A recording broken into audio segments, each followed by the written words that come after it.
Hello বন্ধুরা, আজকে আমি রান্না করছি কাতলা মাছের মাথা দিয়ে বাঁধাকপির তরকারি। এই দেখো, এখানে আমি আলুটা ভেজে রেখেছি, আর এই যে মাথাটা ভেজে রেখেছি, কাতলা মাছের মাথাটা ভেজেছি, আলু ভেজেছি, আর এখানে তেলে দিয়েছি পাঁচফোড়ন দিয়েছি। এবার এখানে দেব কটা কাঁচা লঙ্কা ফোড়ন দেব, আর কটা তেজপাতা দেব, দিয়ে এটা একটুখানি ভাজা ভাজা হবে। এবার আমি দেব মশলা, যে মশলাটা আমি করে রেখেছি। মশলা কি করেছি এই দেখো, এখানে আমি আদা রসুন পেঁয়াজ সব বেটে পেস্ট করে রেখেছি, আর তার মধ্যে আমি শুকনো লঙ্কা গুঁড়ি, হলুদ গুঁড়ি আর জিরা গুঁড়ি সব দিয়ে পেস্ট করে রেখে দিয়েছি। এবার এই মশলাটা আমি এখানে ঢেলে দেবো। এই দেখো,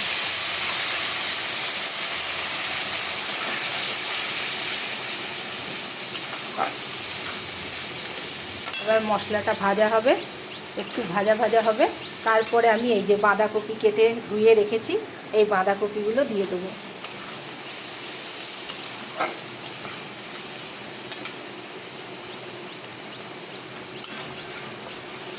টাটা।